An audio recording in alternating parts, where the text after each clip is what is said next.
Hello दोस्तों, नमस्ते। Nucleus nursing classes में आपका स्वागत है। जैसे कि बहुत से बच्चों की डिमांड थी कि सर पहले की तरह अपनी फिर से क्लासेस सारी रेगुलर कर ली जाए। बहुत से बच्चों को सभी क्लासेस में पढ़ने में बहुत दिक्कत आ रही थी। तो अब हमारा जैसे पुराना चैनल था तो उस चैनल किसी वजह से डिलीट हो गया, तो बच्चों की डिमांड थी कि सर वापस से अपनी सभी वीडियोस वगैरह दोबारा बना के अपने सभी बच्चों को अपने अच्छे से एक्सप्लेन करें हर चीज़ को। तो उसी को दोहराते हुए हमने फिर से नया चैनल बना के और आपके लिए फिर से नया मटेरियल तैयार करके फिर से आपके लिए रोज़ नई वीडियो हर सब्जेक्ट से रिलेटेड और भी कुछ नर्सिंग से रिलेटेड कुछ भी वीडियो वगैरह आती हैं तो सब आपके लिए उपलब्ध करा रहे हैं। अब जैसे बच्चों की डिमांड थी कि सर वापस से एनाटॉमी से शुरू करें और जितनी भी सारी सब्जेक्ट थी नर्सिंग से रिलेटेड तो सबको पढ़ाया जाए, तो वो उसी को ध्यान में रखते हुए हमने अब एनाटॉमी से शुरुआत कर दी है। जैसे कि बच्चे बोल रहे थे तो उसी चीज़ को लेके तो अब अपन शुरुआत करते हैं अपनी। तो सेल से शुरुआत करते हैं अपन। सबसे पहले सेल, जो सेल है, सेल क्या होता है? It is the basic structure, functional and biological unit of human body. ये क्या होती है? ह्यूमन बॉडी की बेसिक स्ट्रक्चर होती है। बेसिक स्ट्रक्चर जो functional and biological unit of human body. सबसे मेन चीज़ है कि जो अपनी ह्यूमन बॉडी होती है, ह्यूमन बॉडी के अंदर जो सबसे छोटी होती है, सबसे छोटी चीज़ वो क्या होती है? सेल होती है। जैसे कुछ भी अपन, जैसे कोई भी ऑर्गन उठा ले, ऑर्गन किससे बन के मिल के बना होता है? टिश्यू से। तो टिश्यू टिश्यू किससे बन के मिल के बनता है? सेल से। तो ऐसे ही सब चीज़ें कैसे मिलती है? एक दूसरे के मिलाप से मिलती है। तो सेल भी ऐसे क्या है? बेसिक स्ट्रक्चर, यानी सबसे छोटी स्ट्रक्चर है ह्यूमन बॉडी की, जो क्या काम करती है? फंक्शनल और बायोलॉजिकल वर्क करने में काम आती है। The word cell was taken from Latin word cella. ये एक वर्ड है, लेटिन वर्ड, उससे लिया गया है। सेल कहाँ से आया है? सेल वर्ड कहाँ से लिए हैं? लेटिन वर्ड क्या है? सेला। तो सेला, सेला का मतलब क्या होता है? सेला का मतलब होता है छोटा रूम। जैसे अपन ये सबसे क्या है? छोटी चीज़ है। तो छोटी चीज़ है, इसी को लेकर अपने क्या बनाए? Small room. स्मॉल रूम इस वर्ड को लेके क्या बनाए? सेला। सेला से फिर क्या बनाए? सेल। आगे देखते हैं। The cell was discovered by Robert Hooke. Cell किसने डिस्कवर्ड की? रॉबर्ट हुक ने। कब की? 1665 के अंदर। तो 1665 के अंदर रॉबर्ट हुक ने सेल की खोज की। अब सेल की खोज की तो उसको दो टाइप की सेल दिखी। एक सेल ऐसी थी जिसके अंदर न्यूक्लियस क्या था? प्रेजेंट था। न्यूक्लियस प्रेजेंट था। और एक सेल ऐसी थी जिसमें न्यूक्लियस एब्सेंट था। तो उसने क्या किया? जिस सेल में न्यूक्लियस प्रेजेंट था, जिस सेल में न्यूक्लियस प्रेजेंट था उसको क्या बोल दिया? Eukaryote cell. और जिस सेल में न्यूक्लियस प्रेजेंट नहीं था उसको क्या बोल दिया? Prokaryote cell. तो इसमें लिखा हुआ अपने prokaryote cell the cell without nucleus, यानी जिसमें न्यूक्लियस नहीं था। Eukaryote cell the cell with nucleus, जिसमें सेल न्यूक्लियस प्रेजेंट था। तो ऐसे दो टाइप की सेल मिली उसे। फिर उसके बाद में आते हैं अपन स्ट्रक्चर ऑफ सेल, कि सेल किस किस से मिलकर बनी होती है। तो सबसे पहले चीज़ क्या होती है? Cell membrane. Cell membrane. दूसरी चीज़ होती है साइटोप्लाज्म, और तीसरी चीज़ होती है न्यूक्लियस। यानी तीन चीज़ों से मिलकर अपनी क्या बनती है? सेल। सेल तीन चीज़ों से मिलती है। तो अपन इन चीज़ों को देखते हैं पहले, ये चीज़ क्या क्या होती है। तो सबसे पहले देखते हैं अपन सेल मेम्ब्रेन। सेल मेम्ब्रेन क्या होती है? जो सबसे आउटर मोस्ट लेयर होती है, यानी सेल जैसे ये है तो ये जो बाहर की जो ये लेयर है इसको ही क्या बोलते हैं अपन? Cell membrane. तो इसको पढ़ते हैं अपन। Cell membrane is the protective sheath covering of cytoplasm. Cytoplasm किसको बोलते हैं? इसके अंदर जैसे ये भरे हैं फ्लूइड लाइक स्ट्रक्चर, या फिर इसके अंदर कुछ भी ऑर्गेनल्स वगैरह होते हैं, उसको बोलते हैं साइटोप्लाज्म। तो साइटोप्लाज्म को कवर कर रही है, इसलिए तो इसको क्या बोलते हैं, sheath covering of cytoplasm. Cytoplasm को कवर करने वाली को क्या बोलते हैं अपन, cell membrane. Cell membrane separate the ICF and ECF. ICF का मतलब यह intracellular fluid, intracellular fluid, और ईसीएफ का मतलब है extracellular fluid, extracellular fluid. और अब ये क्या होता है, इंस्टा और एक्स्ट्रा, जैसे मान लो ये कोई दो सेल है, एक ये सेल है एक ये सेल है, ये भी है ये भी है, तो सेल के अंदर जो होते हैं, जैसे ये मैंने सेल के अंदर डॉट डॉट डाले हैं, ये क्या है, सेल के अंदर है, तो ये तो क्या हो गया, इंट्रा सेलुलर। जो सेल के अंदर है वो सब क्या है, इंट्रा सेलुलर। और जो सेल के बाहर है, इसी स्पेस के अंदर बाहर वाले स्पेस में है, उनको क्या बोलेंगे अपन, एक्स्ट्रा सेलुलर। जैसे अब सेल बिल्कुल ऐसे एक दूसरे से टच रहती है, ऐसे तो बिल्कुल ऐसे एक दूसरे से टच रहती है, लेकिन फिर भी इनके बीच में से स्पेस बच जाता है, तो उसको क्या बोलते हैं, एक्स्ट्रा सेलुलर स्पेस। तो अब इंट्रा सेलुलर, ये तो अंदर जो स्पेस है उसको क्या बोलते हैं, इंट्रा सेलुलर स्पेस, और जो बाहर की तरफ है इसको बोलते हैं एक्स्ट्रा सेलुलर स्पेस। तो इनमें क्या होता है, फ्लूइड भरा होता है, तो इसी को क्या बोलते हैं, इंट्रा सेलुलर फ्लूइड, और बाहर जो भरा होता है उसको एक्स्ट्रा सेलुलर फ्लूइड। तो इसके बाद में क्या हो गया, the cell membrane is selective permeable और सेमी परमेबियल इन नेचर। जो सेल होती है, इसकी जो ये लेयर होती है, ये क्या होती है, हर किसी को ऐसे अंदर नहीं जाने देती, ये क्या होती है, सेलेक्टिव परमेबल, यानी कुछ चीज़ों को सेलेक्ट करती है ये। जैसे सेल है, यहाँ से कुछ भी अंदर गया, अगर अंदर ऐसे सब कुछ चला गया तो अपनी बॉडी ख़राब हो जाएगी ऐसे तो हर चीज़ों को अंदर नहीं जाने देती, ये सेलेक्ट करती है कि हाँ किस चीज़ की ज़रूरत है किस चीज़ की नहीं है, उसी हिसाब से अंदर बाहर जाने देती है। Cell membrane is composed of three, ये यहाँ पे सबटेन नहीं है, सब्सटेंस है यहाँ पे, यहाँ क्या आएगा, सब्सटेंस, यहाँ मिस प्रिंटिंग है। तो सेल मेम्ब्रेन किससे, तीन टाइप के सब्सटेंस से मिलकर बनी होती है, वो क्या क्या होता है, प्रोटीन, लिपिड और कार्बोहाइड्रेट। सेल मेम्ब्रेन 55% किसकी मेन किसकी बनी होती है, प्रोटीन की, जिसको अपन कौन सा प्रोटीन, ग्लाइकोप्रोटीन, और लिपिड होती है जिसको अपन बोलते हैं फॉस्फोलिपिड, और कार्बोहाइड्रेट मेनली जो होता है ग्लूकोज, वो 5% होता है।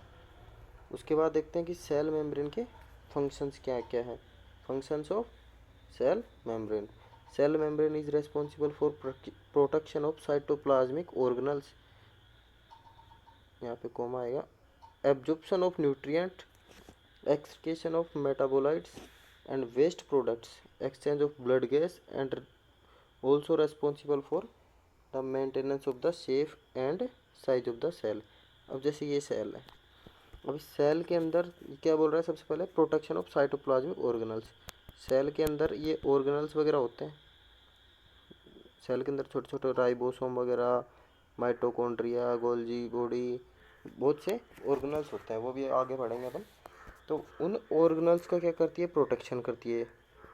प्रोटेक्शन के बाद एब्जॉर्प्शन ऑफ न्यूट्रिएंट्स, जैसे ये कोई ब्लड वेसल्स है, ब्लड वेसल्स से क्या होता है कि न्यूट्रिएंट जाता है बॉडी की एक एक सेल को, तो ये कहाँ से जाएगा, ये ऐसे ब्लड से, जो ये सेल होती है हर किसी को नहीं जाने देती, लेकिन ये न्यूट्रिएंट्स को देखती है, फिर उनको एब्जॉर्व करती है, फिर ये अंदर दे देती है। फिर जैसे माइटोकॉन्ड्रिया वगैरह को ज़रूरत होती है एटीपी बनाने में, तो उन न्यूट्रिएंट्स को एब्जॉर्व करने में हेल्प करती है। तीसरी चीज़ क्या है, एक्सक्रीशन ऑफ मेटाबोलाइट्स। सेल के अंदर अब जैसे कुछ भी एक्सक्रिएट, मतलब मेटाबोलाइट्स मतलब जैसे कुछ भी, जैसे वेस्ट प्रोडक्ट बन रहा है सेल के अंदर, तो उसको बाहर भी भेजना होता है, तो उसको बाहर भेजने में भी हेल्प करती है एक्सक्रीशन ऑफ मेटाबोलाइट्स। उसके बाद क्या गया, वेस्ट प्रोडक्ट्स, मेटाबोलाइट और waste product, exchange of blood gases.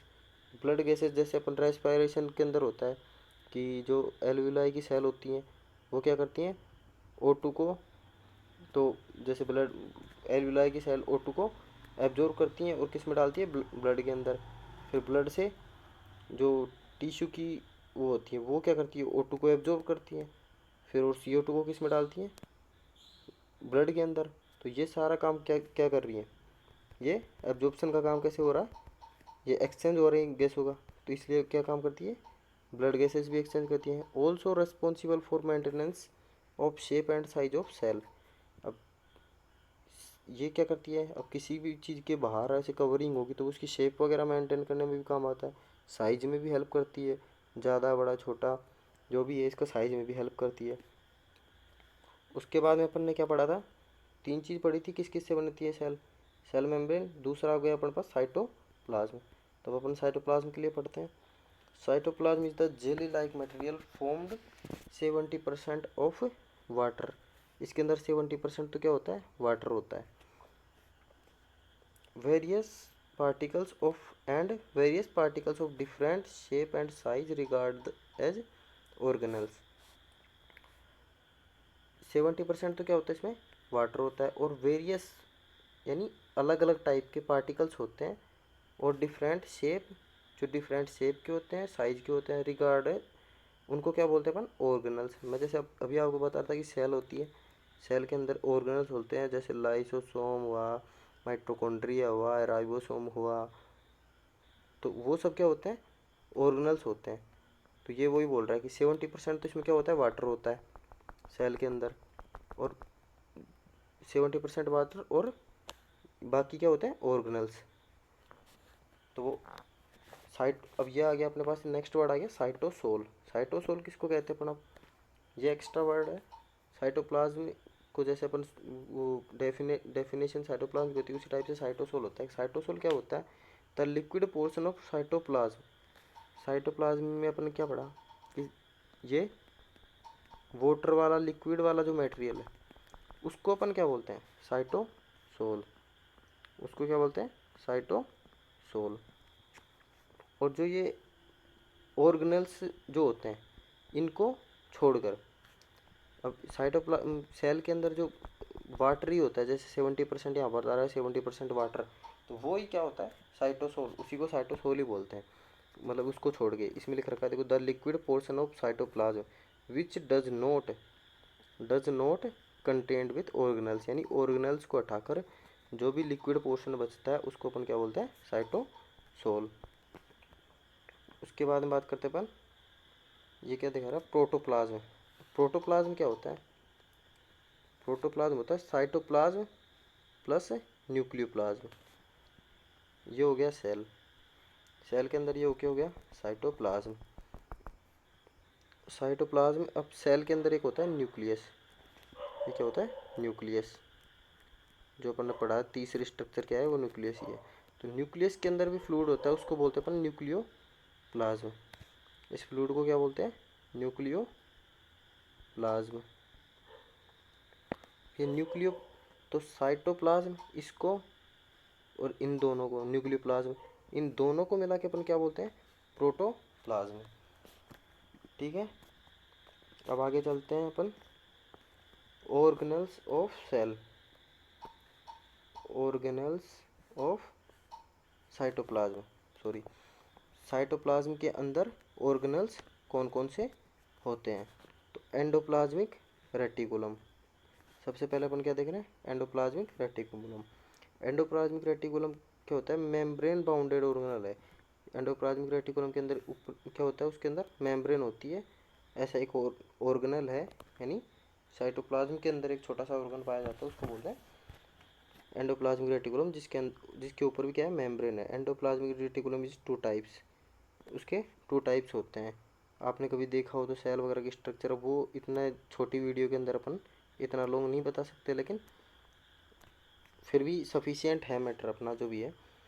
अब इसके अंदर क्या होता है, जो आउटर मोस्ट लेयर होती है एंडोप्लाज्मिक रेटिकुलम की, आउटर मोस्ट लेयर होती है, जैसे इस टाइप से होता है वो। तो जैसे आउटर मोस्ट लेयर है ये, यहाँ पे, यहाँ पे, यहाँ पे, तो ये सब यहाँ पे क्या होता है, राइबोसोम होते हैं। भारी लेयर पे क्या होता है, राइबोसोम। अब जिस लेयर पे राइबोसोम प्रेजेंट होते हैं, भारी लेयर पे, उसको क्या बोलते हैं, rough, ROUGH, rough endoplasmic reticulum.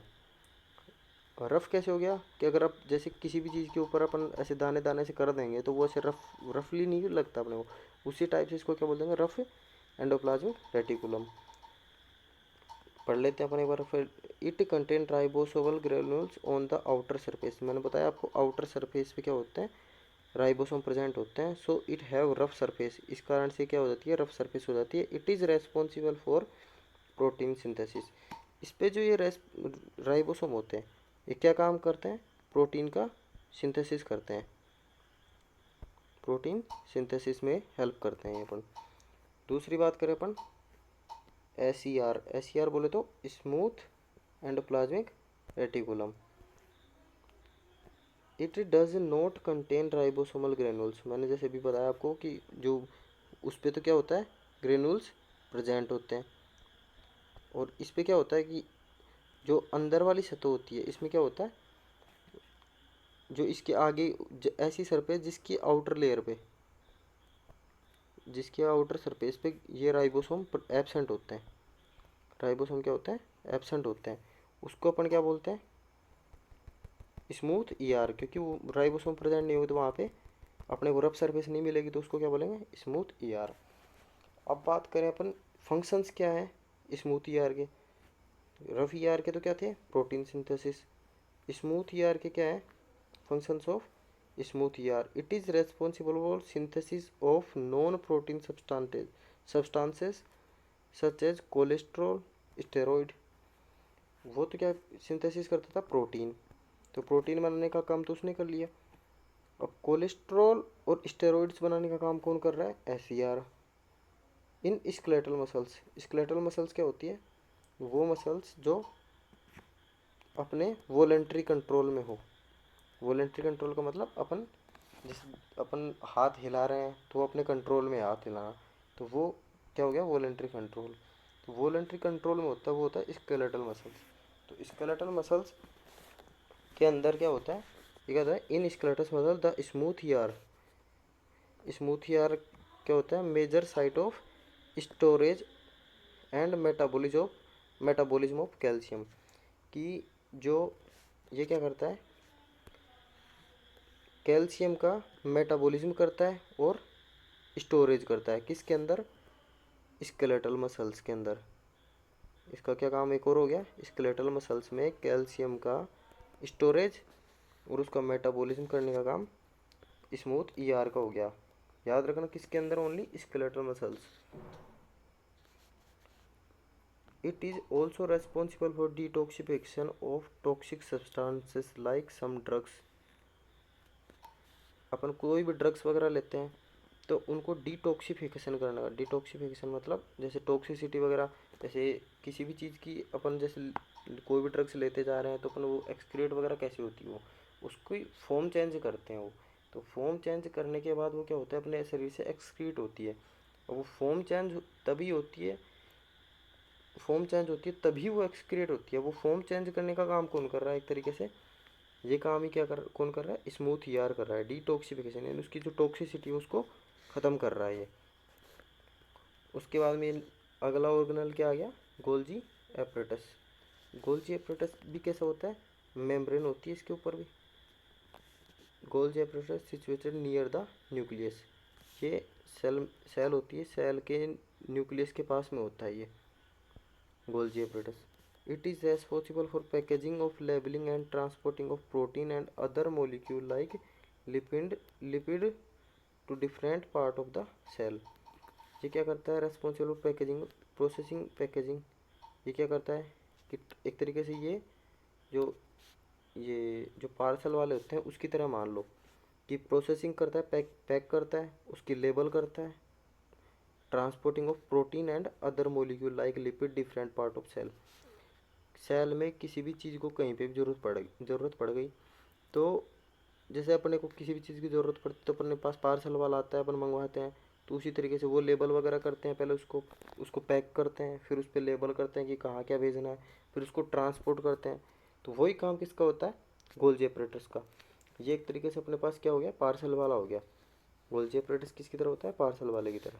कि फिर प्रोटीन और अदर जो मोलिक्यूल होते हैं उनको सेल में जहाँ एक जगह से दूसरे जगह पे जहाँ पे भी जिस भी चीज़ की जहाँ ज़रूरत होती है उसको वहाँ पे भेजता है। तो गोल्जी apparatus का ये काम हो गया।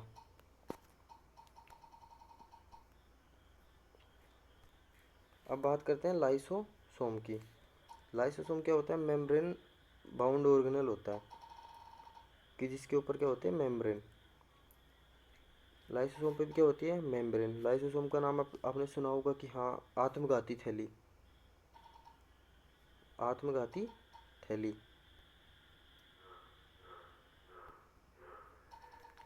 आत्मघाती थैली आपने बहुत बार नाम सुना होगा, तो वो इसी को बोलते हैं। अब ये क्यों बोलते हैं इसके बारे में पढ़ते हैं पहले। Lysosome is the vesicular organelle found through out the cytoplasm formed by Golgi apparatus. They contain hydrolytic enzyme. ये क्या होता है? वेसिकुलर ऑर्गेनल है। कहाँ पाया जाता है? साइटोप्लाज्म के अंदर। The form by Golgi apparatus. ये किससे बनता है? Golgi apparatus। अभी जो अपन पहले पढ़ा था गोल्जी apparatus, ये गोल्जी apparatus से फॉर्म होता है। ठीक है। The contain hydrolytic enzymes. ये क्या करता है? हाइड्रोलाइटिक एंजाइम होते हैं वो रखता है अपने अंदर। हाइड्रोलाइटिक एंजाइम्स रखता है अपने अंदर। ये हाइड्रोलाइटिक एंजाइम रखता है ये। इसके फंक्शंस क्या क्या क्या होते हैं? They are responsible for degradation of micro molecule, degradation of foreign body, removal of excess secretory product in the cell. कोई भी बड़ा मोलिक्यूल बन रहा है अपने बॉडी सेल के अंदर, तो सेल तो छोटी सी, उसको ज़्यादा बड़ा बनेगा तो सेल को नुकसान पहुंचाएगा। तो मैक्रो डी कोई भी बड़ा मोलिक्यूल होता है उसको डिग्रेडेशन यानी छोटा करने का काम करता है। डिग्रेडेशन ऑफ फॉरेन बॉडी, कोई भी फॉरेन बॉडी अंदर आ गई तो उसको मारने वारने का काम करता है। Removal of excess secretory product in the cell, cell के अंदर कुछ भी मतलब एक्स्ट्रा सीक्रेट हो रही है कुछ भी चीज़, तो उसको रिमूव करने का काम करता है। They are regarded as defensive structure of cell. लग ही रहा है इसके पहली डेफिनेशन से कि ये किसकी तरह काम कर रहा है? एक डिफेंस की तरह, कि अपने सेल्स को बचाने के लिए काम कर रहा है। डिफेंसिव स्ट्रक्चर है इस। They are also known as suicidal bag of cell. अब इसको सुसाइडल बैग ऑफ सेल क्यों कहते हैं? क्योंकि इसके अंदर क्या पाए जाते हैं? Hydrolytic enzyme. और ये कई बार क्या होता है कि ज़्यादा स्टिमुलेट होने के कारण कई बार ये खुद फट जाता है। और अगर ये फट गया तो जब ये और सब चीज़ों को डिस्ट्रॉय कर सकता है तो सेल को भी आराम से डिस्ट्रॉय कर सकता है, क्योंकि जो हाइड्रोलाइटिक एंजाइम होते हैं ये सेल को डिस्ट्रॉय कर सकते हैं। इसलिए इसको क्या बोलते हैं? सुसाइडल बैग ऑफ सेल, कि सुसाइड भी हो सकता है सेल का इसकी वजह से। अब पढ़ते अपन नेक्स्ट ऑर्गेनल, माइटोकॉन्ड्रिया। माइटोकॉन्ड्रिया क्या होता है? मेम्ब्रेन होती है इसमें भी। मेम्ब्रेन वाला ऑर्गन है। It considered with production of energy. आपने सुना होगा पावर हाउस किसको बोलते हैं? एनर्जी का पावर हाउस माइटोकॉन्ड्रिया को। Covered by bilayer membrane. इसके ऊपर क्या? सेल मेम्ब्रेन की तरह से बाइलेयर मेम्ब्रेन होती है। ऐसे होता है ये इसके अंदर से, इस टाइप से देखा होगा आपने। तो माइटोकॉन्ड्रिया कंटेन डीएनए। इसके अंदर क्या होता है? डीएनए होता है। Mitochondria called the power house of cell. मैं अभी बता रहा था आपको power house of the cell because it produce energy require for cellular function in the form of ATP by the process of oxidative phosphorylation. Mitochondria क्या करता है? Power house of cell क्यों बोलते हैं इसको? क्योंकि ये क्या काम करता है कि जैसे अपने ग्लूकोज वगैरह को, जो भी एनर्जी अपन लेते हैं डाइट में, वो सब एब्जॉर्ब होकर क्या आ जाते हैं? सेल में। और सेल से किसके पास आते हैं? माइटोकॉन्ड्रिया के पास। और माइटोकॉन्ड्रिया क्या करता है? उस ग्लूकोज का ऑक्सीडेशन करके और एटीपी बनाता है। और एटीपी क्या होती है? एक एनर्जी की फॉर्म होती है। उससे अपने को बॉडी को एनर्जी मिलती है, जिसके कारण अपन सभी वर्क कर पा रहे हैं। एनर्जी कहाँ से आ रही है? इसी से आ रही है। तो एटीपी क्या होती है? एनर्जी की फॉर्म है अपनी एक ये। उसके बाद में अगला क्या है? Centrosome and centrioles. सेंट्रोसोम क्या होता है? सेंट्रियोल्स क्या होता है? नेक्स्ट ऑर्गेनल है ये। Centrosome is the membrane bounded cellular organ situated in the center of the cell close to nucleus। ये क्या होता है, सेल के बिल्कुल पास होता है, न्यूक्लियस के पास में। It is consist of to cylindrical structure, दो सिलेंड्रिकल स्ट्रक्चर होती है, उसको क्या बोलते हैं अपन, सेंट्रियोल्स। सेंट्रोसोम तो ये हो गया जो सेल के पास में होता है, boundary cellular situated in the central close to the nucleus. और ये जो सिलेंड्रिकल स्ट्रक्चर होती है ये किस में काम आती है अपने, जब सेल डिवीजन होता है उस टाइम काम आते हैं सेंट्रोसोम और सेंट्रियोल्स। तो centrioles which is responsible for the movement of centrosome during cell division. मैंने बोला ना अभी सेल डिवीजन में काम आते हैं, तो सेल डिवीजन में काम आती है, ये लिखा हुआ। उसके बाद में क्या आता है next, central vacuoles. It is membrane bound organelles responsible for storage function. कुछ भी रेस्पॉन्सिबल स्टोरेज फंक्शन, स्टोरेज जो भी फंक्शंस वगैरह हैं उनको स्टोरेज रखना सेंट्रल वैक्यूल्स का काम है। उसके बाद में अपन बात करें राइबोसोम। राइबोसोम का नाम तो अपन शुरू से सुन रहे हैं, तो राइबोसोम क्या होता है अब देखते हैं इसके बारे में भी। राइबोसोम मेम्ब्रेनलेस, राइबोसोम क्या होता है, इसके ऊपर मेम्ब्रेन नहीं होती, ये दाने के समान होता है बिल्कुल ऐसे। मेम्ब्रेन किसके समान होता है, दाने के समान ऐसे। तो मेम्ब्रेन लेस होता है। The responsible the ribosome is large complex of RNA and protein. RNA is the present ribosome is called ribosome. अब राइबोसोम में क्या होता है कि लार्ज कॉम्प्लेक्स होते हैं, मोस्टली किसके होते हैं, RNA से। यानी राइबोसोम में मोस्टली क्या पाया जाता है, RNA। और 65%, और जिन राइबोसोम 35% क्या होता है, प्रोटीन होता है। और जिन राइबोसोम में RNA पाया जाता है उनको क्या बोलते हैं अपन, rRNA, ribosomal RNA। Types, ribosome के टाइप्स देखते हैं अपन, फ्री फ्री राइबोसोम और बाउंडेड राइबोसोम। फ्री राइबोसोम क्या होते हैं, जैसे सेल होती है, सेल के अंदर फ्री हर जगह कहीं भी घूम रहे फिर रहे हैं, तो उसको अपन क्या बोलेंगे, free ribosome.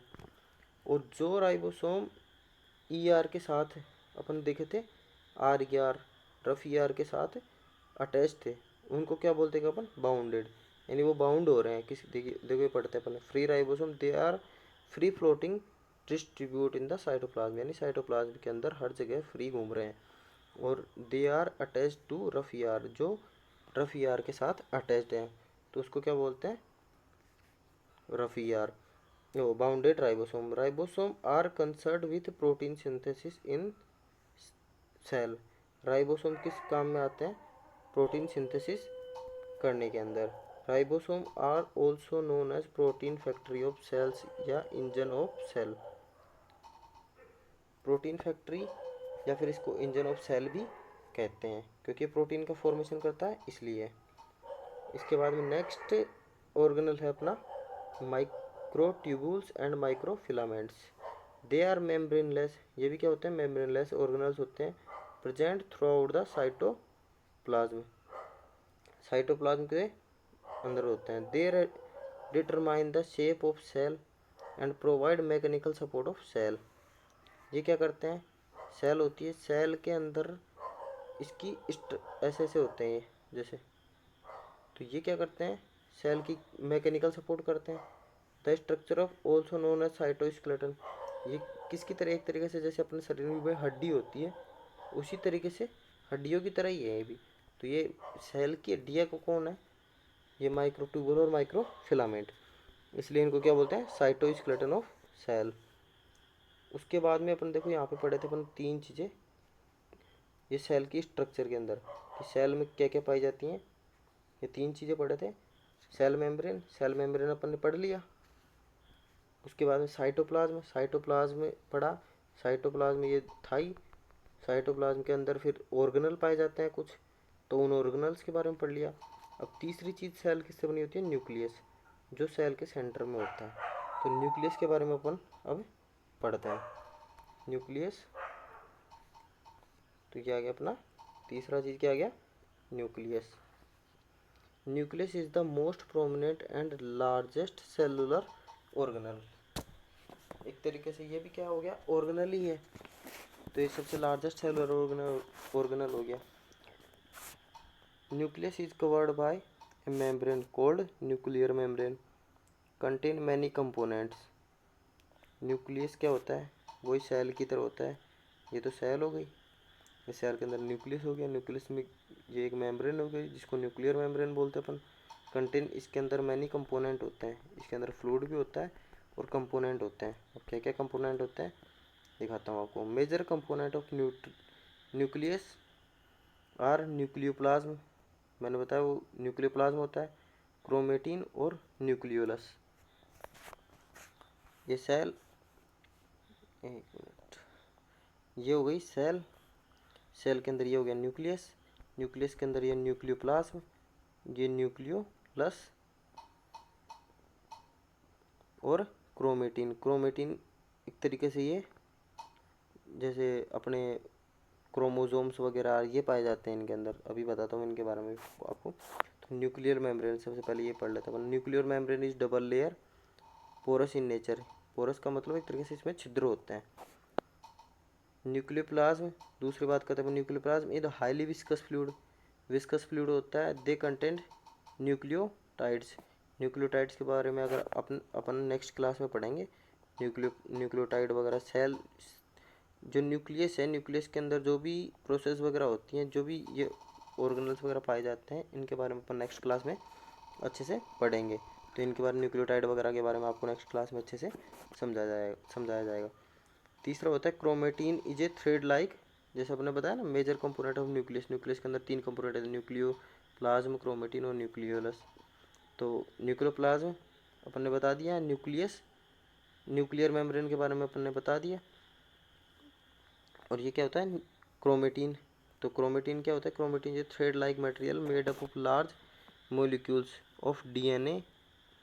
DNA molecule is completely packed with the help of specialized basis protein called histone. So chromatin is referred as DNA histone complex. Chromatin क्या होती है, थ्रेड लाइक मटेरियल होता है, यानी धागे के समान मटेरियल होता है। अब made up of large molecule of DNA. Large molecule होता है डीएनए का, जो किससे बना होता है, डीएनए के मोलिक्यूल से। The DNA molecule are compactly packed with the help of specialised basis protein. ये किससे पैक होते हैं डीएनए के मोलिक्यूल, स्पेशलाइज्ड प्रोटीन होती है जिसको अपन बोलते हैं histone. So chromatin is referred as DNA histone complex. अब क्रोमेटिन ये बोल रहा है कि क्रोमेटिन क्या होता है। क्रोमेटिन क्या होता है, जैसे अपने डीएनए है, ये डीएनए मान लो, तो ये डीएनए और डीएनए को क्या करते हैं, हिस्टोन प्रोटीन, डीएनए की जो शाखा होती है उसको हिस्टोन प्रोटीन से बाइंड हो जाती है। तो उसके बाद में जो एक स्ट्रक्चर बनती है उसको अपन क्या कहते हैं, क्रोमेटिन। इसीलिए बोल रखा है so chromatin is referred as DNA histone complex, यानी ये डीएनए और हिस्टोन प्रोटीन का एक कॉम्प्लेक्स बन गया, इसको अपन क्या बोलते हैं, क्रोमेटिन। उसके बाद में क्या आता है, क्रोमोजोम्स। क्रोमोजोम्स आपने सुना होगा, N to N जो होता है ये क्रोमोजोम्स ही होता है अपने। तो chromosomes is the rod shape nuclear structure that carry a complex blueprint of the hereditary characteristics of the species. A chromosome is formed from a single DNA molecule called around histone molecule. Each DNA contains many genes. All the dividing cell of the body except reproductive contain 23 pairs. Chromosomes क्या होता है कि chromosomes जैसे अपने cell, हर sales के अंदर 23 chromosomes होते हैं, किसको छोड़कर, रिप्रोडक्टिव सेल को छोड़कर। रिप्रोडक्टिव सेल में क्या होता है कि हैप्लोइड जो 23 ये होते हैं, इसमें क्या होता है 2n होती है, यानी 2 क्रोमोजोम्स मिलके मतलब एक सेल बनती है। और इसके अंदर क्या होता है कि सिंगल क्रोमोजोम होता है रिप्रोडक्टिव सेल जो होती है ह्यूमन की, इसलिए उसको क्या बोलते हैं अपन, हैप्लोइड सेल, एन सेल। इसके अंदर ये बता रखा देखो कि all the dividing cell of the body except reproductive cell को छोड़ के जितने भी सेल्स हैं बॉडी की, वो कितनी 23 pair of chromosomes 23 pairs chromosomes में बनी होती है। Each pair consist of one chromosome inherited from, यानी इन सेल्स में 23 में से एक क्रोमोजोम तो किसका होता है, माँ का, और एक होता है पिता का। तो ये बताता है कि एन एन ऐसे मिलके बने होते हैं। तो mother and one from father. The cells with 23 of chromosomes are called diploid cells. अब इन दोनों में दो है तो इसलिए इनको क्या बोलते हैं, डिप्लॉइड। और जो अपने the reproductive cells are called gametes. Reproductive cells को अपन क्या बोलते हैं, गैमेट्स बोलते हैं। The sex cells contain only 23 chromosomes. जो रिप्रोडक्टिव सेल्स होती है उनको क्या बोलते हैं, गैमेट्स। अब रिप्रोडक्टिव सेल्स बनेंगी, वो तो मदर में बनेगी तो मदर की बनेगी, फादर में बनेगी तो फादर की बनेगी। तो इसलिए उनके अंदर ओनली क्या होता है, एन। एन बोलो तो वन, ओनली एक क्रोमोजोम्स। जैसे मदर का है तो मदर का, फादर का है तो फादर का। फिर ये दोनों मिलकर क्या बनाती हैं, ये एन एन मिलकर फिर 2n सेल बनती है, जो अपनी क्या होती है, डिप्लॉइड। यानी रिप्रोडक्टिव सेल होती है हैप्लॉइड, यानी सिंगल सिंगल क्रोमोजोम होता है उनमें। इसमें भी ये लिख रहा था, reproductive cells called gametes of sex cell contain only 23 single chromosomes. यानी उसमें तो क्या था, पेयर्स थे 23 pairs, pair 23 pairs of chromosomes थे, और यहाँ पे क्या है, single chromosomes. These cells called haploid cells. यानी जिसके अंदर सिंगल होंगे वो तो क्या होंगे, हैप्लॉइड, और जिसके अंदर डबल होंगे वो डिप्लॉइड। उसके बाद में कहते हैं nucleolus. Nucleolus contain RNA and protein, some protein. Nucleus के अंदर क्या होती है, आरएनए होता है और सम प्रोटीन होती है। अब अपन देखते हैं फंक्शंस ऑफ न्यूक्लियस। न्यूक्लियस के फंक्शंस क्या क्या हैं। Control of all the cell activity that include metabolism, protein synthesis, growth and reproduction, controller of cell. ये क्या होता है न्यूक्लियस, न्यूक्लियस जो पूरी सेल है, सेल क्या काम करेगी क्या काम नहीं करेगी, ये सारा मेंटेन कौन करता है। एक तरीके से ये कौन हो गया, मैनेजर हो गया, या फिर बोलते हैं एडमिनिस्ट्रेटर हो गया, कि जो जितना भी काम होता है सारा, सब कुछ सेल के अंदर जितनी भी एक्टिविटी होती है उनको संभालने वाला कौन हो गया, न्यूक्लियस है।